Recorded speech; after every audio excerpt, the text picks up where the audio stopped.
నమస్తే, welcome to Sriprabha news. ముందుగా headlines. ఉత్తరాంధ్రలో వర్షాలపై ముఖ్యమంత్రి చంద్రబాబు నాయుడు సమీక్ష. అన్ని స్థాయిల్లో అధికారులు అప్రమత్తంగా ఉండాలని ఆదేశం. భక్తులకు ఎటువంటి అసౌకర్యం కలగకుండా పూర్తి స్థాయిలో ఏర్పాటు చేశామన్న సిపి రాజశేఖర్ బాబు.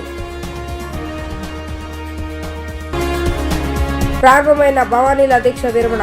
దుర్గమ్మ నామస్మరణతో మారుమోగుతున్న ఇంద్రకీలాద్రి.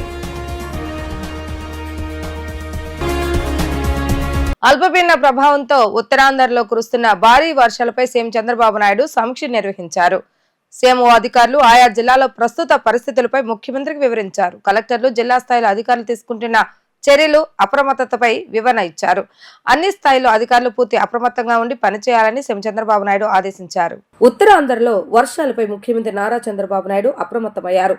అల్పపీడన ప్రభావంతో ఉత్తరాంధ్రలో కురుస్తున్న భారీ వర్షాలపై సీఎం చంద్రబాబు నాయుడు సమీక్ష నిర్వహించారు. సీఎంఓ అధికారులు ఆయా జిల్లాలో ప్రస్తుత పరిస్థితులపై ముఖ్యమంత్రికి వివరించారు. కలెక్టర్లు జిల్లా స్థాయిలో అధికారులు తీసుకున్న చర్యలు, అప్రమత్తతపై వివరణ ఇచ్చారు.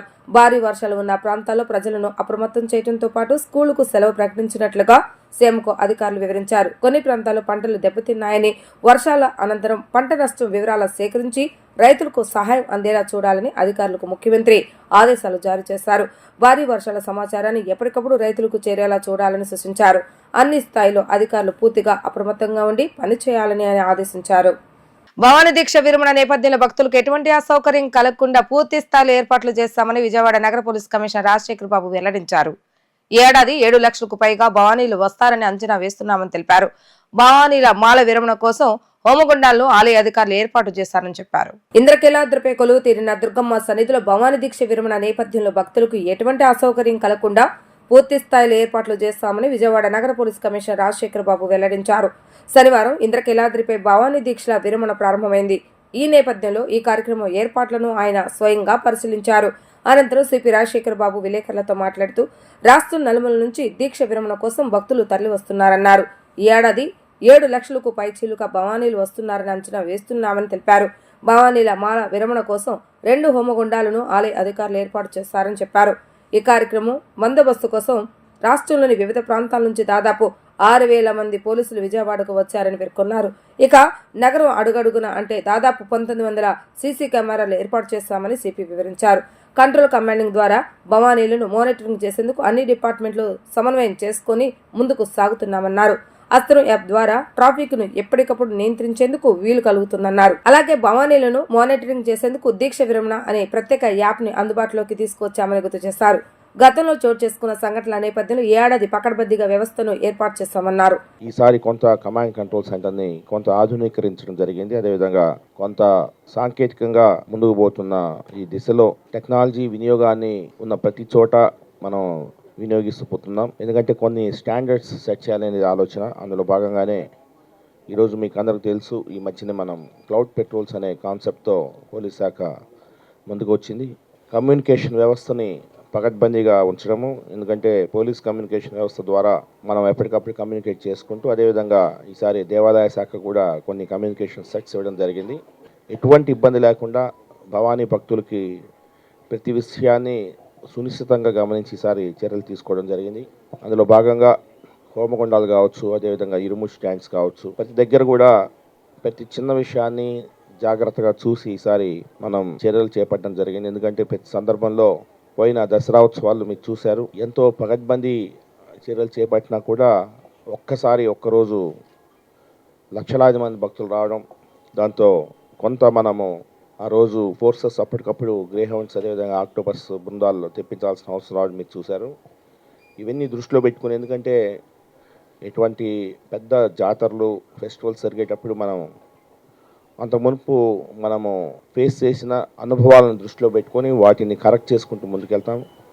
ఈసారి మీరు చూస్తే హోల్డింగ్ ఏరియాస్లో ఒక పకడ్బందీ వ్యవస్థని ఏ విధంగా తిరుమల తిరుపతి దేవస్థానాలు ఏ విధంగా ఉంటాయో ఈ హోల్డింగ్ ఏరియాస్ ఉంటాయో ఆ విధంగా ఒక 6,000 మంది అక్కడ హోల్డ్ చేసేటట్టు ఈసారి మనం ఏర్పాటు చేయడం జరిగింది. అంటే ఆ రైవర్స్ బ్రిడ్జ్ మీద ఎటువంటి కంజెషన్ రాకూడదన్న ఉద్దేశంతో ఈసారి మనము ఏర్పాట్లు చేయడం జరిగింది. అదేవిధంగా సీసీ కెమెరాస్ సంఖ్యను కూడా పెంచడం జరిగింది. సీసీ కెమెరాస్ ఏ సందర్భంలో ఎక్కడ ఏ సీసీ కెమెరా ఉంటుందన్న విషయాన్ని కూడా కంట్రోల్ రూమ్లో మనము ఏర్పాటు చేసుకోవడం జరిగింది. అంటే అణువు కూడా కంట్రోల్ రూమ్లో నుంచి మనము వ్యూ చేసే వ్యవస్థను మనం ఏర్పాటు చేసుకోవడం జరిగింది. అదేవిధంగా ఈసారి ITMS ఉపయోగించుకుంటూ మనము ఈసారి 17 జంక్షన్స్లో ఇప్పుడే కమిషనర్ గారు వచ్చారు, VMC కమిషనర్ గారు వచ్చారు. వారి సహాయ సహకారాలతో మనం ITMS వ్యవస్థను ఏర్పాటు చేసుకున్నాము. ఈ ITMS వ్యవస్థలో 17 ప్లేసెస్లో మనకు పబ్లిక్ అడ్రస్ సిస్టమ్స్ పెట్టడం జరిగింది. ఈ పబ్లిక్ అడ్రస్ సిస్టమ్స్ ద్వారా ఎప్పటికప్పుడు అలర్ట్స్ ఇస్తున్నాము, భక్తులకి సూచనలు ఇస్తున్నాము. అదేవిధంగా ట్రాఫిక్ సంబంధించిన అంశాలను మనం చెప్తున్నాము. అదేవిధంగా ఈసారి టీథర్డ్ డ్రోన్ కూడా ఒకటి తెప్పిస్తున్నాము. టీథర్డ్ డ్రోన్ అంటే ఇక్కడే ఒక డ్రోన్ ఎగరేసి గాల్లోనే ఒక 8-9 గంటలు ఉండే విధంగా టీథర్డ్ డ్రోన్ కూడా ఈరోజు సాయంత్రం కల్లా టీథర్డ్ డ్రోన్ కూడా తెప్పిస్తున్నాము. ఎప్పటికప్పుడు భవానీల సంఖ్యను బేరీజ్ వేసుకునే విధంగా మనం ఒక యాప్ని తీసుకొచ్చాము. ఈ యాప్ ద్వారా భవానీలు రిజిస్ట్రేషన్ చేసుకునే దానికి కూడా మనము అవకాశం కల్పించాము. ఇంద్రకీలాద్రికి భవానీ భక్తులు పోటెత్తారు. దీక్ష విరమణకు తరలివచ్చిన భవానీలతో ఇంద్రకీలాద్రి రుధిరవణంతో ఎరుపెక్కింది. జై దుర్గా జై జై దుర్గా అంటూ భక్తులు శరణఘోషతో ఇంద్రగిరులు మారుమోగుతున్నాయి. అమ్మలుగన్న అమ్మ ముగ్గురమ్మల మూలపటమ్మ విజయవాడ కనకదుర్గమ్మ సన్నిధికి భక్తులు పోటెత్తారు. భవానీ దీక్షలు స్వీకరించిన భక్తులు దీక్ష విరమణ చేసేందుకు పెద్ద ఎత్తున ఇంద్రకీలాద్రికి తరలి వస్తున్నారు. అమ్మవారి ఆలయంలో భవానీ దీక్షల విరమణ కార్యక్రమం నేటి నుంచి ప్రారంభమైంది. 5 రోజుల పాటు నిర్వహించనున్న భవానీమాల విసర్జన కార్యక్రమం 25వ తేదీన ముగియనుంది. భవానీమాల విసర్జన చేసేందుకు రాష్ట్రం నలుమూలల నుంచి భవానీలు భారీగా తరలివచ్చారు. నియమ నిష్ఠలతో మండల అర్ధమండల దీక్షలు చేసిన భవానీలు తలపై విరుముడి పెట్టుకుని దుర్గమ్మను స్మరించుకుంటూ దర్శనానికి కదిలివచ్చారు. సుదూర ప్రాంతాల నుంచి పెద్ద సంఖ్యలో భవానీ భక్తులు కాలినడకన ఇంద్రకీలాద్రికి చేరుకుంటున్నారు. వినాయకుడి గుడి నుండి కేనాల్ రోడ్, ఘాట్ రోడ్ మీదుగా ఏర్పాటు చేసిన క్యూ లైన్లు అన్ని భక్తులతో కిక్కిరిసిపోయాయి. అమ్మవారిని దర్శించుకున్న అనంతరం విరుముడి సమర్పించి దేవస్థానం ఏర్పాటు చేసిన హోమగుండాల్లో కొబ్బరికాయలు వేసి మాల విసర్జన చేశారు. భవానీ భక్తులకు ఎటువంటి అసౌకర్యం కలగకుండా జిల్లా అధికార యంత్రాంగం ప్రత్యేక ఏర్పాట్లు చేసింది. Collector doctor Lakshmisha, CP Rajasekhara Babu, municipal commissioner Dhyan Chandar, దేవాదాయ శాఖ అధికారులు, దుర్గగుడి ఈవో రామారావుతో సహా సంబంధిత శాఖల అధికారులు స్వయంగా ఏర్పాట్లను పర్యవేక్షిస్తున్నారు. భవానీ భక్తుల రాకతో అటు ఇంద్రకీలాద్రితో పాటు కొండ దిగున ఉన్న Kanakadurga Nagar, Rathan centre, canal road పరిసర ప్రాంతాలు ఎరిపెక్కాయి. జై భవానీ జై జై భవానీ నామస్మరణతో ఇంద్రగిర్లు మారుమోగుతుంది. మహిళలను ఆర్థికంగా బలోపేతం చేయడమే ప్రభుత్వ లక్ష్యమని రాష్ట్ర పురపాలక పట్టణాభివృద్ధి శాఖ మంత్రి పి నారాయణ అన్నారు. 1,00,000 మంది మహిళలతో MSMEలను ఏర్పాటు చేయనున్నట్లుగా మంత్రి ప్రకటించారు. మెప్మా ప్రొఫైలింగ్ యాప్ ద్వారా ఇప్పటి వరకు 90% మంది సభ్యులు మ్యాపింగ్ పూర్తి చేశారని వివరించారు. మహిళలను ఆర్థికంగా బలోపేతం చేయటమే ప్రభుత్వ లక్ష్యమని రాష్ట్ర పురపాలక పట్టణాభివృద్ధి శాఖ మంత్రి పి నారాయణ అన్నారు. ఇంటికో ఒక వ్యాపారవేత్త ఉండాలన్న ముఖ్యమంత్రి చంద్రబాబు నాయుడు లక్ష్యాలకు అనుగుణంగా సిబ్బంది పనిచేయాలని సూచించారు. మెప్మాలో జీవనోపాధుల జాతర 100 రోజుల కార్యాచరణ ప్రణాళికలపై విజయవాడలోని ఓ హోటల్లో వర్క్ షాప్ జరిగింది. ఈ కార్యక్రమంలో ముఖ్య అతిథిగా పాల్గొన్న మంత్రి నారాయణ మాట్లాడుతూ తలసరి ఆదాయం పెంపు కోసం 100 రోజుల ప్రణాళికను రూపొందించామన్నారు. 1,00,000 మంది మహిళలతో MSMEలను ఏర్పాటు చేయనున్నట్లుగా మంత్రి ప్రకటించారు. మెప్మా ప్రొఫైలింగ్ యాప్ ద్వారా ఇప్పటివరకు 90% మంది సభ్యులు మ్యాపింగ్ పూర్తి చేశారని వివరించారు. మహిళలకు ఈ కార్యక్రమంపై అవగాహన కల్పించే విధంగా మెప్మా సిబ్బంది క్షేత్రస్థాయిలో పనిచేయాలని మంత్రి నారాయణ సూచించారు. ఈ సందర్భంగా 100 రోజుల కార్యాచరణ ప్రణాళిక, ప్రభుత్వ పథకాల పత్రికా పుస్తకం, లవ్లీహుడ్ ట్రాకర్ ఆన్లైన్ లింక్ను మంత్రి ప్రారంభించారు. రాష్ట్రంలో ఉన్న ప్రతి మెప్మా మహిళ ఎవరైతే ఉన్నారో ఈరోజు మన రాష్ట్రంలో తీసుకుంటే 28,79,040 మంది ఉన్నారు. ఇది ఈ డేటా తీయకముందు వాళ్ళందరి ప్రొఫైల్ ఉండాలా కంప్లీట్గాను. వాళ్ళు ఏం చదువుకున్నారు, వాళ్ళ కుటుంబం, వాళ్ళ యొక్క డేటా మొత్తం ఉండాలంటే ఆ రోజు భరత్ గారు దాని మీద స్పెషల్ డ్రైవ్ పెట్టి యాప్ తయారు చేయించి ఇప్పటికీ దాదాపు 92.73% ఐ థింక్ కంప్లీట్ చేశారు అంతేనా. కాబట్టి నేను మీ మెప్మా MD గారిని మిమ్మల్ని అందరినీ ప్రత్యేకంగా అభినందిస్తున్నాను. ప్రతి ఇంటి నుంచి ఒక బిజినెస్ ఎంటర్ప్రెన్యూర్ కావాలి. ప్రతి ఇంటి నుంచి కనీసం ఒకరు ఉండాలి. ఆ విధంగా ప్రభుత్వం పథకాలు రచించాలి.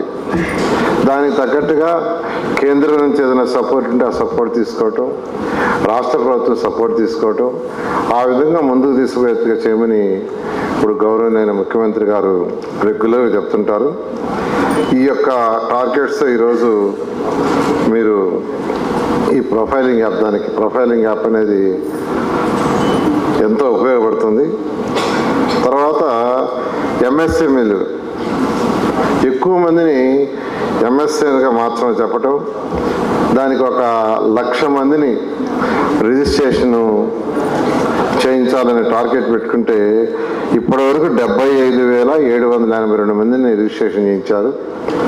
ఆ బ్యాలెన్స్ కూడా వీలైన తొందరలో ఫస్ట్ కంప్లీట్ చేయటం, అదైన తర్వాత వాళ్ళకి ట్రైనింగ్స్ ఇవ్వటం, వాళ్ళకి ఇష్టమైన దాంట్లో ఏదైతే వాళ్ళు బిజినెస్ చేయదలుచుకుంటారో దాంట్లో తూతూ మంత్రంగా కాకుండా రెగ్యులర్స్గా ట్రైనింగ్ ఏర్పాటు చేయండి. సిన్సియర్గా ఎవరైతే ఎక్స్పర్ట్స్ ఉంటారో ఆ ఎక్స్పర్ట్స్ని తీసుకొచ్చి ఎప్పుడూ ట్రైనింగ్ ఓరియంటేషన్స్ ఉపయోగపడతాయి. ఎందుకంటే ఇంపార్టెంట్ 100 రోజులు కార్యాచరణ పెట్టారు, 100 days. దానికి కూడా ఏదో టైటిల్ ఇచ్చినట్టున్నారు. ఏం టైటిల్ అది? లైవ్లీవుడ్ జాతర, మంచి పేరు పెట్టారు. ఈ 100 days దాన్ని మీరు ప్రాపర్గా డ్రైవ్ చేయాల్సిందిగా నేను అందరిని రిక్వెస్ట్ చేస్తున్నాను. ఈ 100 days దాంట్లో డిసెంబర్ 31st నుంచా, ఇదే 22nd, డిసెంబర్ 22nd నుంచి 100 రోజులు చేశారు. విద్యార్థులు దాగి ఉన్న సృజనాత్మకత వెలికి తీసుకువచ్చేందుకే ఇలాంటి పోటీలు నిర్వహిస్తున్నామని Ravindra Bharati school principal N Lakshmi తెలిపారు. విద్యార్థులకు చదువుతో పాటు అన్ని కార్యక్రమాలు తమ పాఠశాలలో నిర్వహిస్తున్నామని ఆమె తెలిపారు. అజిత్ సింగ్ నగర్ లోని రవీంద్ర భారతి స్కూల్ విద్యార్థులకు ఫ్యాన్సీ డ్రెస్ కాంపిటీషన్ ఘనంగా నిర్వహించారు. కార్యక్రమంలో భాగంగా విద్యార్థులతో పాటుగా వారి తల్లిదండ్రులు ప్రదర్శించిన ర్యాంప్ వాక్ ఎంతగానో ఆకట్టుకుంది. కార్యక్రమంలో దేశంలోని వివిధ ప్రాంతాల్లో ఉన్న ప్రజల సంస్కృతి, సాంప్రదాయాలు, అలవాట్లు, అభిరుచులు ప్రతిబింబించేలా విద్యార్థుల వేషధారణలు ఎంతగానో అలరించాయి. ఈ సందర్భంగా ప్రిన్సిపల్ ఎన్ లక్ష్మి మాట్లాడుతూ విద్యార్థుల్లో దాగి ఉన్న సృజనాత్మకతను చిన్ననాటి నుండి వెలికి తీయాలన్నదే తమ లక్ష్యమని అన్నారు. ఇలాంటి కార్యక్రమాలను ప్రోత్సహించిన విద్యా సంస్థ అధినేత చైర్మన్ వీరమాచినేని వంశీకు హృదయపూర్వక ధన్యవాదాలు తెలియజేస్తున్నట్లుగా వారు తెలిపారు. Ravindra Bharati public school Ajit Singh Nagar branch principal ని మనం పట్టపగలు మరి ఏది చూడడానికి అవకాశం లేదండి. ఎస్, వెన్నెల, జాబిల్లి, అంతే కదా. కానీ మరి మా ఇక్కడ చిన్నారులు పట్టపగలే మన వాళ్ళ ముఖాల్లోనే ఆ జాబిల్లిని మనం చూడొచ్చండి. అది మన ఫ్యాన్సీ డ్రెస్ కాంపిటీషన్ కండక్ట్ చేస్తున్నాము. పేరెంట్స్ అందరూ ఇచ్చేసి ఉన్నారు. మా యాజమాన్యానికి అందరికీ కృతజ్ఞతలు తెలుపుకుంటున్నానండి. ధన్యవాదాలు. ఏపీలో నదుల అనుసంధానానికి కేంద్ర బడ్జెట్లో నిధులు కేటాయించాలని ఏపీ ఆర్థిక మంత్రి పయ్యావుల కేశవ్ కేంద్ర ప్రభుత్వాన్ని కోరారు. వచ్చే ఏడాది కేంద్ర బడ్జెట్ పై ఆర్థిక మంత్రి సంప్రదింపుల సమావేశం శుక్రవారం రాజస్థాన్ లో జరిగింది. ఈ సమావేశానికి ఏపీ ఆర్థిక మంత్రి పయ్యావుల హాజరై రాష్ట్ర ఆర్థిక అవసరాలు, ఏపీ ప్రాజెక్టుల కేటాయింపులపై ఏపీకి ప్రాధాన్యత ఇవ్వాలని విజ్ఞప్తి చేశారు. నదుల అనుసంధానానికి బడ్జెట్లో నిధులు కేటాయించాలని అన్నారు. రాబోయే 2025-26 ఆర్థిక సంవత్సరానికి సంబంధించి కేంద్ర వార్షిక బడ్జెట్ రూపకల్పనపై కేంద్ర ప్రభుత్వం కసరత్తు ప్రారంభించింది. ఈ నేపథ్యంలో రాష్ట్రానికి సంబంధించిన ప్రాధాన్యాలు, ఏ ప్రాజెక్టులకు ఎన్ని నిధులు అవసరం అనే విషయాలను రాష్ట్ర ఆర్థిక శాఖ మంత్రి పయ్యావుల కేశవ్ కేంద్ర ఆర్థిక శాఖ మంత్రి నిర్మలా సీతారామన్కు వివరించారు. ఢిల్లీలో నిర్వహించిన బడ్జెట్ ప్రతిపాదన సమావేశానికి కేశవ్ హాజరయ్యారు. ఈ సందర్భంగా ఆయన మాట్లాడుతూ రాష్ట్రంలో గోదావరి నుంచి ఏటా 2000 టీఎంసీల నీరు సముద్రంలో కలుస్తుంది. మరోవైపు అనంతపురం జిల్లాలో దేశంలోనే అతి తక్కువ వర్షపాతం నమోదవుతుంది. ఈ నేపథ్యంలో కృష్ణ, పెన్నా, వంశధార నదులను అనుసంధానించి వర్షాలు లేక అల్లాడుతున్న సీమ జిల్లాల ప్రజలకు సాగు, తాగునీరు అందించాలని సీఎం చంద్రబాబు నాయుడు భావిస్తున్నారని అన్నారు. రాజస్థాన్లో 11 నదులను అనుసంధానించడానికి సహాయం అందిస్తున్నామని కేంద్ర ప్రభుత్వం ఇటీవలే ప్రకటించింది. ఈ క్రమంలో ఏపీలోనూ నదుల అనుసంధానానికి సహకరించాలి. రానున్న కేంద్ర బడ్జెట్లో నదుల అనుసంధాన ప్రాజెక్టులకు నిధులు కేటాయించాలని పయ్యావుల కేశవ్ కోరారు. పార్లమెంటు సాక్షిగా భారత రాజ్యాంగ నిర్మాత డాక్టర్ బిఆర్ అంబేద్కర్ పై అనుచిత వ్యాఖ్యలు చేసి అవమానపరిచిన కేంద్ర హోంశాఖ మంత్రి అమిత్ షా తక్షణమే రాజీనామా చేయాలని కుల వివక్ష వ్యతిరేక పోరాట సంఘం కేవీపీఎస్ నాయకులు డిమాండ్ చేశారు. అమిత్ షా హోంమంత్రి పదవి నుంచి బర్తఫ్ చేయాలని డిమాండ్ చేశారు. అమిత్ షా వ్యాఖ్యలను సమర్థిస్తూ ఆంధ్రప్రదేశ్ ముఖ్యమంత్రి చంద్రబాబు నాయుడు మాట్లాడటం సిగ్గుచేటని అన్నారు. కేవీపీఎస్ దళిత ప్రజా సంఘాల ఆధ్వర్యంలో విజయవాడ ప్రకాష్ నగర్ కార్మికుల సెంటర్లో అంబేద్కర్ పై అమిత్ షా చేసిన వ్యాఖ్యలను ఖండిస్తూ నిరసన కార్యక్రమాన్ని నిర్వహించారు. ఈ కార్యక్రమంలో పాల్గొన్న కేవీపీఎస్ రాష్ట్ర ఉపాధ్యక్షుడు జి నటరాజ్ మాట్లాడుతూ అంబేద్కర్ పై అనుచిత వ్యాఖ్యలు చేసిన కేంద్ర హోంమంత్రి అమిత్ షా తక్షణమే రాజీనామా చేయాలని, అమిత్ షా హోంమంత్రి పదవి నుంచి బర్తఫ్ చేయాలని డిమాండ్ చేశారు. అమిత్ షా వ్యాఖ్యలను సమర్థిస్తూ ఆంధ్రప్రదేశ్ ముఖ్యమంత్రి చంద్రబాబు నాయుడు మాట్లాడటం సిగ్గుచేటని అన్నారు. అమిత్ షాపై చర్యలు తీసుకునే పక్షంలో రానున్న కాలంలో కేంద్ర రాష్ట్ర ప్రభుత్వాలు తగిన మూల్యం చెల్లించుకోక తప్పదు అంటూ హెచ్చరించారు. మీరు ప్రస్తావిస్తే ఆ దేవుడు 7 జన్మల పాటు మీకు పుణ్యం కలగజేస్తాడని చెప్పేసి దుర్మార్గంగా అంబేద్కర్ని ఈ విధంగా అవమానించడం అనేటువంటిది జాతికి హోంశాఖ మంత్రి అమిత్ షా క్షమాపణ చెప్పాలి. ఈరోజు అంబేద్కర్ని తోలనాడి ఉద్దేశపూర్వకంగా మాట్లాడినటువంటి పార్లమెంట్లో అమిత్ షా మాట్లాడుతుంటే నరేంద్ర మోడీ నోరెత్తకుండా సోద్యం చూస్తున్నాడు. మరి ఈరోజు నరేంద్ర మోడీ వాళ్ళ మంత్రివర్గంలో రకరకాలైనటువంటి వ్యాఖ్యానాలు చేస్తున్నారు. భారతదేశంలో ఏ విధమైనటువంటి ప్రాంతాల వారీగా, భాషల వారీగా, లింగ వ్యత్యాసాల వారీగా మనుషులను గౌరవించాలనేటువంటి మన రాజ్యాంగంలో ఉంది. మిత్రులారా, మీరంతా కార్మికులు. ఈరోజు భారత రాజ్యాంగంలో పని హక్కు పొందుపరిచినటువంటి డాక్టర్ బాబాసాహెబ్ అంబేద్కర్ రాజ్యాంగంలో పని హక్కు కల్పించాలి, తగిన కూలి ఇవ్వాలనేటువంటిది, ఉపాధి అవకాశాలు కల్పించాలని రాజ్యాంగంలో రాస్తేనే ఈరోజు ఈ సెంటర్లో దేశవ్యాప్తంగా కార్మికులు స్వేచ్ఛగా పనిచేస్తున్నారు. డాక్టర్ బాబాసాహెబ్ అంబేద్కర్ ఈ విధమైనటువంటి రాజ్యాంగంలో పని హక్కు కల్పించాడు, పనికి శ్రమకు తగినటువంటి వేతనం ఇవ్వాలని కల్పించాడు.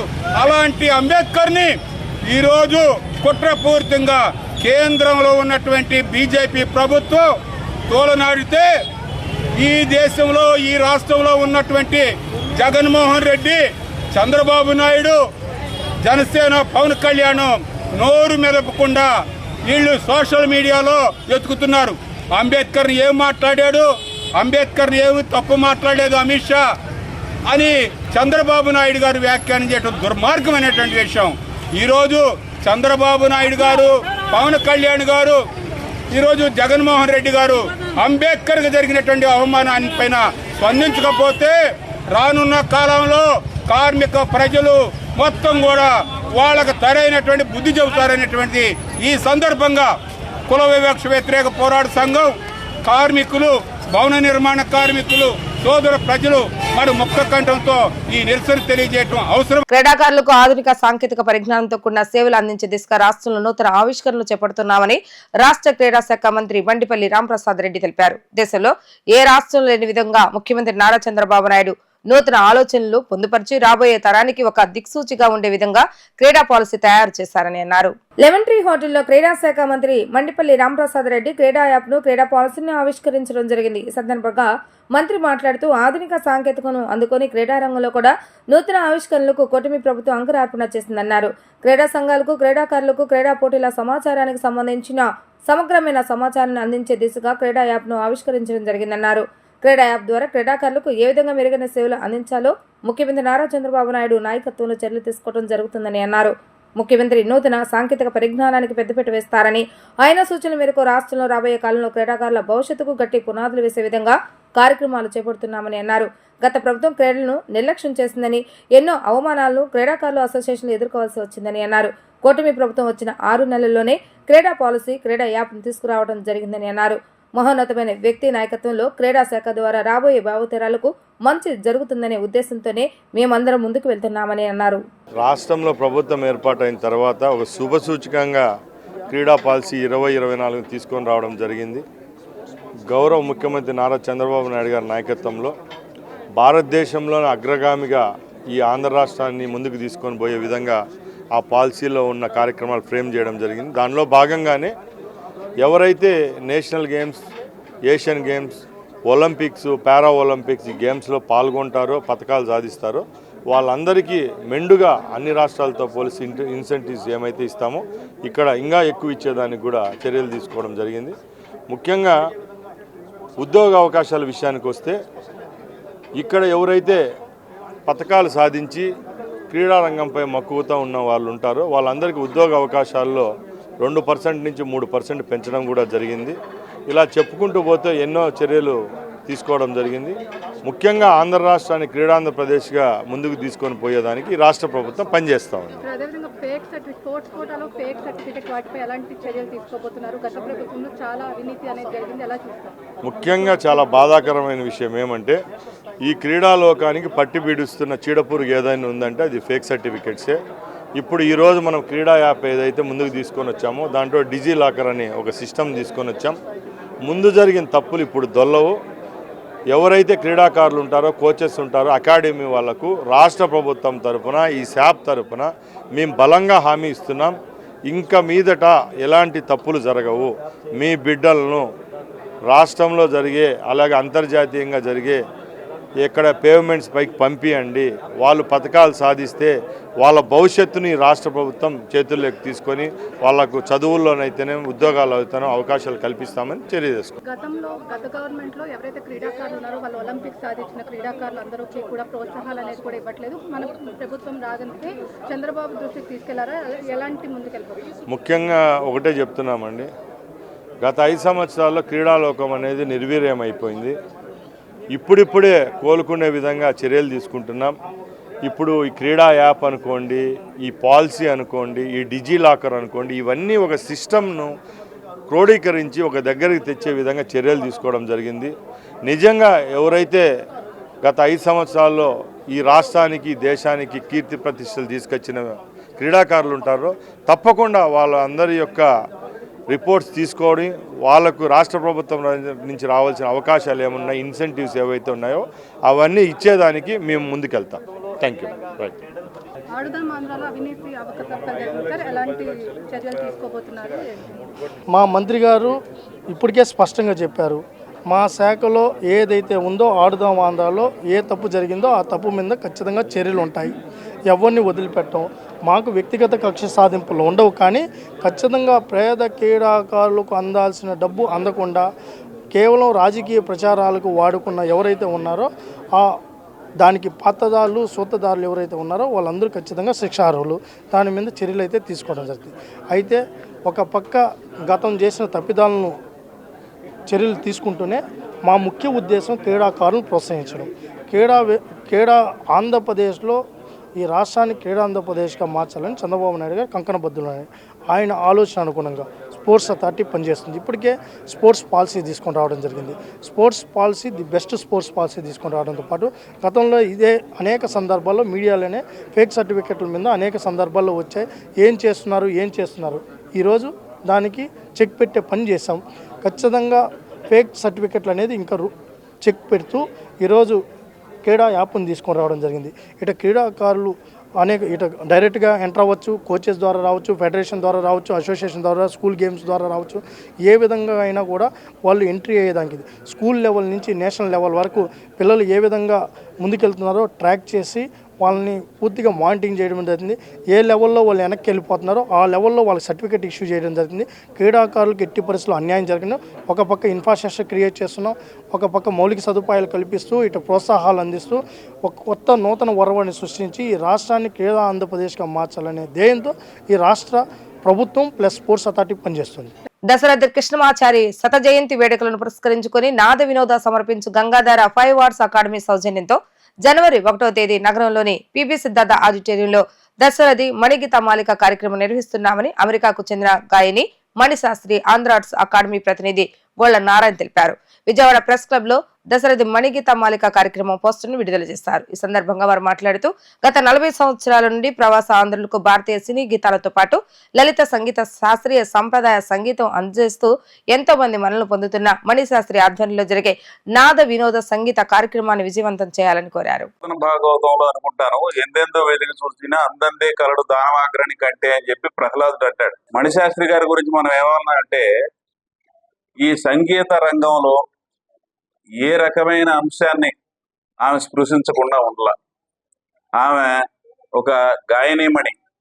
దాదాపు 11 సంవత్సరాలు ఆమె కర్ణాటక సంగీతం, 1 సంవత్సరం హిందుస్థానీ సంగీతం, 1 సంవత్సరం లలిత సంగీతం నేర్చుకున్న తర్వాత ఆమె అమెరికాలో కొన్ని పాటలకి మ్యూజిక్ డైరెక్టర్గా ఉండటం కానీ, కొన్ని కచేరీలు చేయటంగా కానీ, అలాగే 10కి పైగా ఆల్బమ్లు చేయటం కానీ, ఇటువంటివన్నీ చాలా అద్భుతమైన విషయాలు ఆమె సాధించారు సంగీత రంగంలో. ఆమె ఈ రోజున దాశరథి కృష్ణమాచారి గారి తరఫున వారి శత జయంతి సందర్భంగా ఇస్తున్న నివాళి ఒక అద్భుతమైన నివాళి. అది దాని గురించి ఆల్రెడీ వాళ్ళు ఆమె చెప్పే ఉంటారు, గంగాధర్ గారు చెప్పే ఉంటారు. ఇవన్నీ కూడా మనకు ఒక రకంగా సంగీత ప్రియులకి విజయవాడలో ఒక వరంగా భావిస్తున్నాను నేను. ఈ కార్యక్రమానికి తప్పకుండా అందరూ రావాలని. ఆమె చిన్న గాయనీమణి కాదు, నిజంగా ఇందాక చెప్పినట్టుగా సంగీత రంగానికి సంబంధించి ఎందెందు తరచి చూసినా అందందే కలదు ఆ గాయనీమణి వింటే. గాయనీమణిలోనే ఆ పేరుంది మణి. చాలా సంతోషంగా ఉంది వారు ఈ రకంగా విజయవాడ వచ్చి ప్రతి సంవత్సరము ఆంధ్రప్రదేశ్లోని పలు కేంద్రాల్లో ఆమె యొక్క కచేరీలు చేయటము, ఈ సంగీత ప్రియులను అలరించటము, ఇదంతా కూడా ఒక సంగీతానికి ఆమె ఇస్తున్న ఒక అద్భుతమైన జ్ఞానాంజలిగా నేను భావిస్తూ శుభాకాంక్షలు తెలియజేస్తున్నాను. బేసిక్ ఏంటంటే, నేను ఇండియా వచ్చినప్పుడల్లా ఆయన చెప్పినట్టుగా భిన్న కార్యక్రమాలు చేస్తూ ఉంటాను. ఒక థీమ్ చేసుకుని ఆ థీమ్కి తగ్గట్టుగానే ఒక ప్రోగ్రామ్ మలుచుకొని డిజైన్ చేసుకుని ప్రోగ్రామ్ చేయటం నాకు అలవాటు. ఈసారి అదే పంథాలో ఇక్కడ విజయవాడలో దాశరథి శత జయంతి సందర్భంగా ఈ కార్యక్రమాన్ని తలపెట్టడం జరిగింది. దానికి నాకు గంగాధర్ గారు, అంజు గంగాధర్, అలాగే మన ఇతర అనుబంధ సంస్థలు అందరూ కూడా చేయూతనిచ్చి దాని ముందుకు తీసుకెళ్తున్నారు. నాకు చాలా సంతోషంగా ఉంది. దాశరథి గారిది మాత్రమే ఎందుకు ఎన్నుకున్నారు అంటే స్పెషల్ ఏమిటి అంటే, ఆయన గొప్ప కవి. తెలుగు భాషకి, తెలుగు సాహిత్యానికి, తెలుగు సినిమాకి కూడా ఎంతో సేవ చేసిన ఒక గొప్ప తెలుగు రత్నం ఆయన. ఆయనది ఇప్పుడు శత జయంతి అనమాట. చాలా మందికి శత జయంతులు చేస్తారు. ఇప్పుడు అక్కినేని నాగేశ్వరరావు గారు శత జయంతులు, ఘంటసాల గారి శత జయంతులు, తర్వాత రామారావు గారి శత జయంతులు ఇలా నడుస్తూనే ఉన్నాయి. బట్ దాశరథి గారు కూడా ఒక ఆణిముత్యం ఆయన. ఆయనది కూడా మనం గుర్తు చేసుకోవాలి. ఆయన పాటలు కూడా ఒకసారి గుర్తు చేసుకుని పాడుకుని అందరికీ వినిపించి సంతోష పెట్టడం అన్నది ఈ కార్యక్రమం యొక్క ముఖ్య ధ్యేయం. ఆయనకి నివాళిగా చేస్తున్న కార్యక్రమం. వార్తలు ముగించే ముందు హెడ్లైన్స్ మరొకసారి. ఉత్తరాంధ్రలో వర్షాలపై ముఖ్యమంత్రి చంద్రబాబు నాయుడు సమీక్ష. అన్ని స్థాయిల్లో అధికారులు అప్రమత్తంగా ఉండాలని ఆదేశం. భక్తులకు ఎటువంటి అసౌకర్యం కలగకుండా పూర్తి స్థాయిలో ఏర్పాటు చేశామన్న సిపి రాజశేఖర్ బాబు. ప్రారంభమైన భవానీల దీక్ష విరమణ. దుర్గమ్మ నామస్మరణతో మారుమోగుతున్న ఇంద్రకీలాద్రి. ఇవి ఈరోజు వార్తా విశేషాలు. మరలా 3 ప్రసారం వార్తలు మళ్ళీ కలుద్దాం. అంతవరకు సెలవు. నమస్కారం.